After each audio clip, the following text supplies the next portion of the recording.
All right, court is calling 2022 CR 0841C State versus Kayla Connor. Can I have parties announced for the record for the state? This court case involves Kayla Connor, who was originally placed on deferred adjudication probation in 2022 for injury to a child with intentional bodily injury. For the defense? Roberto and Ambrosina. And are you Kayla Connor? Yes, ma'am.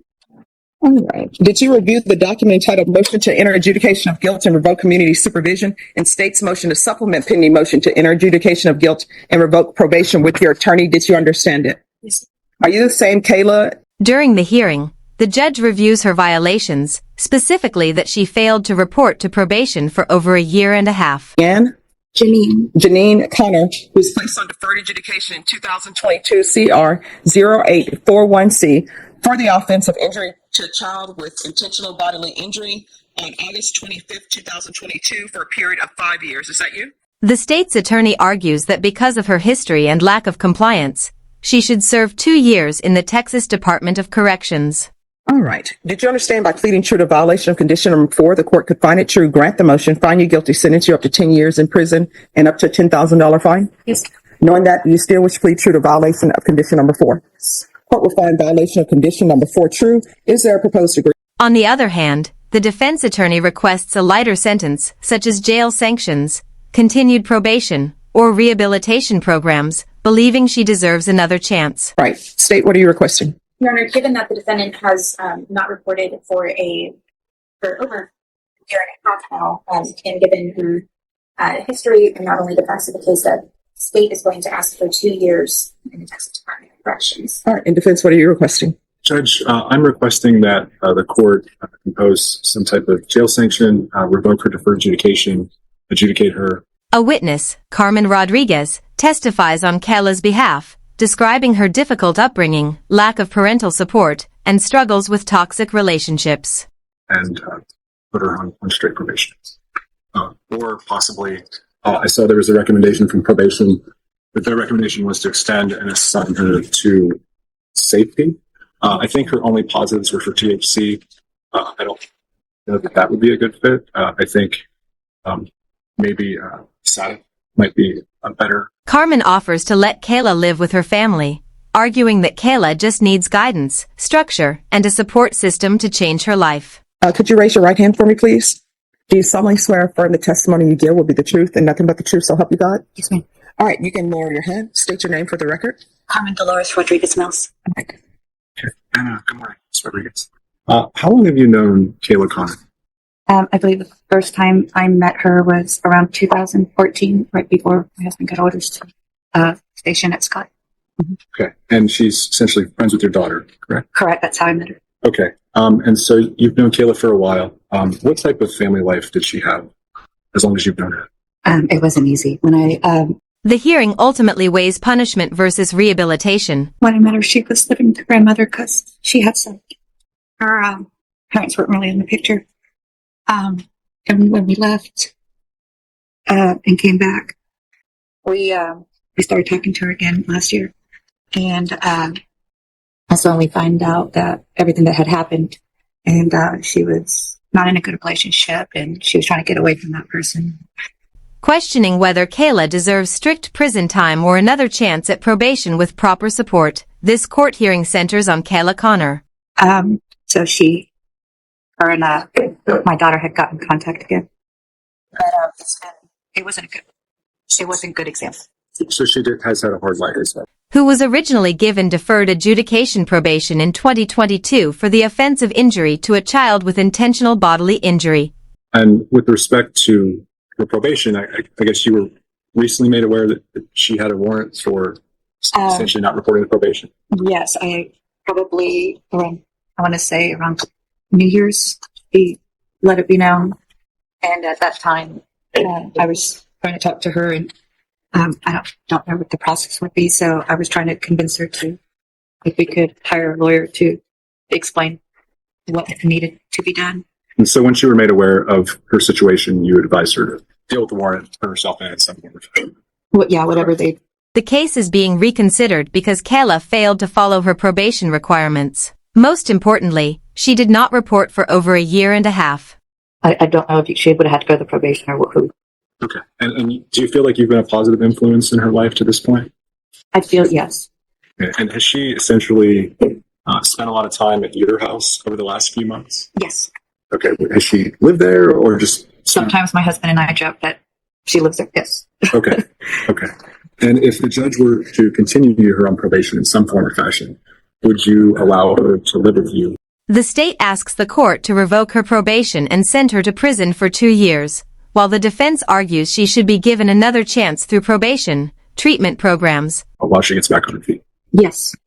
As long as she abides by the rules. Okay. And based on what you've seen, do you think that'll be a problem? No, I don't think so. I just think she needs the guidance. Okay. Do you think there's good in Kayla? Yeah. Do you think the judge should give Kayla another chance? Yeah. I know she's screwed up. But Do you think that maybe Kayla lacks some structure and support that maybe she didn't get growing up, and maybe you could provide that for her? Yes. Provide that for her to some extent. Yeah.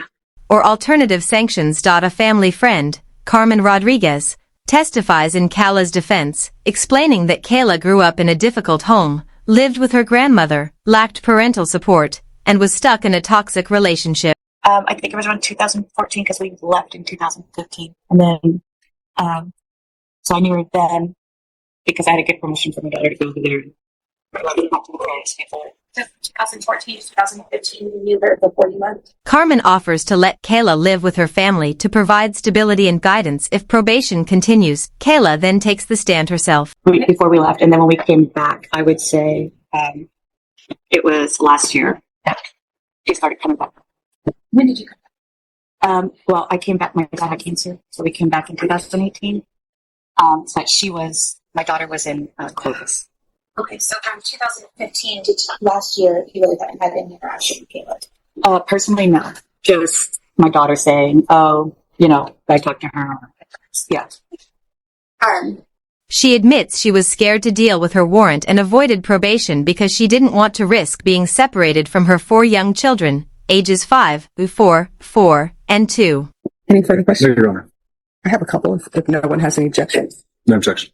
So you mentioned that she was in a bad relationship. Yes, ma'am. Was that the relationship she was in while she was on probation? Yes, ma'am. Okay. And did she ever discuss with you that Child Protective Services was in her life? Child Protective Service. Well, she told me about the case and that she had certain requirements she was supposed to be making. All right. She testifies that she has now left her abusive relationship, feels more stable, and has support from people willing to guide her. And did she tell you her requirements with Child Protective Services? I didn't ask specifics. All right. I was just kind of trying to get her to get back on track for the probation. Thank you so much for coming down. I appreciate your coming down. All right. Any other witnesses? Just briefly call my client. She pleads for another chance, promising the judge she will not mess up again. The hearing highlights the struggle between punishment and rehabilitation. Can you raise your right hand for me? Do you solemnly swear or affirm that the testimony you give will be the truth and nothing but the truth, so help you God? All right, you can lower your hand, state your name for the record. Kayla Connor? All right, you may proceed. Good morning, Caleb. You heard the testimony of Carmen Rodriguez. If the judge were to continue you on probation, are you in agreement to reside with Carmen in the next few months while you would get on your feet? Yes. You heard mention of Whether Kayla's repeated failures mean she belongs in prison, or whether her circumstances and new support system justify giving her one final opportunity to turn her life around. This court case follows Kayla Connor. bad domestic violence involved relationship that you had been in previously. Has that ended? Yes. And when did that end? About May of last year.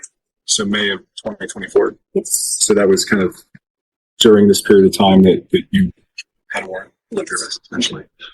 Why should the judge give you another chance on probation? Who in 2022 was placed on deferred adjudication probation for injury to a child with intentional bodily injury. I'm in a better place than I was when all of this happened. I understand that I messed up.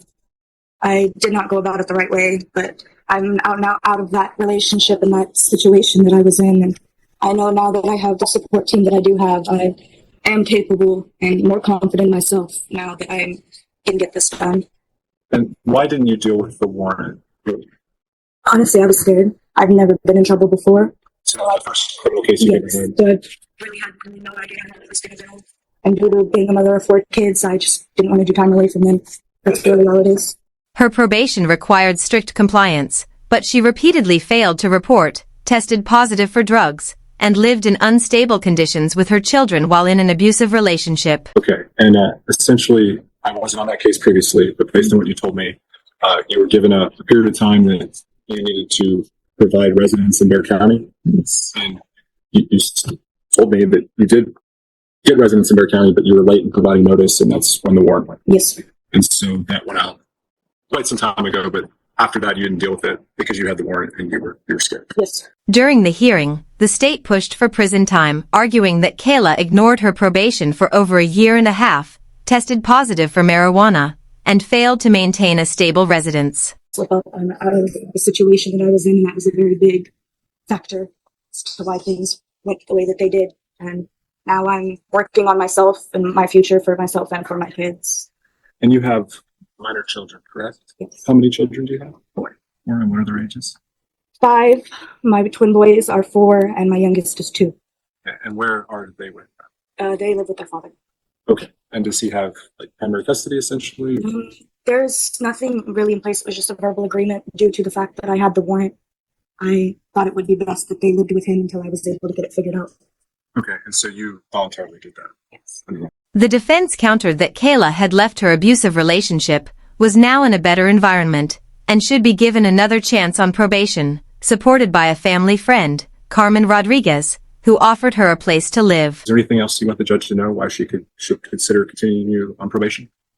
All I have to say is that if you give me another opportunity, I won't make you regret it. Kayla testified that she avoided probation out of fear, not wanting to be separated from her 4 young children. So this relationship that you were in, that the previous witness says was not a good relationship, was that the relationship with the boyfriend who was supposedly working at Toyota? She admitted she mishandled her responsibilities, but promised she could succeed if given another chance. Or was this some new person? Or, oh, you say Tesla? Yeah, it's Tesla. All right. So that was him? Yes. All right. So do you recall being here for a compliance hearing? And at that compliance hearing, there were 2 CPS caseworkers. Do you recall that? Yes. And do you recall that nobody knew where you were living because you were moved from place to place? Did you recall that? The judge, however, reminded Kayla that she had already been given opportunities and still failed to comply. Do you recall that? Honestly, no, I was in touch with my probation officer. Now, I want you to listen to my question. Do you recall the compliance hearing where the issue was you were moving from place to place and taking your children with you? Do you recall that? After considering her history of violations, including drug use, unstable housing, and ignoring prior court instructions, the court found her in violation of probation. Yeah, I believe so, yes. Do you recall coming in where the caseworkers, one was by Zoom, well, actually, both of them were by Zoom, and do you recall coming in and one of the complaints was that you were testing positive for marijuana? Do you recall that? Yeah. And do you recall that your CPS caseworkers had no idea that you were testing positive for marijuana in this? Do you recall that? Yes. And do you recall my ruling saying that you were to leave the home with that boyfriend? Do you recall that? No, Your Honor, I don't. Okay. All right. I have no further questions.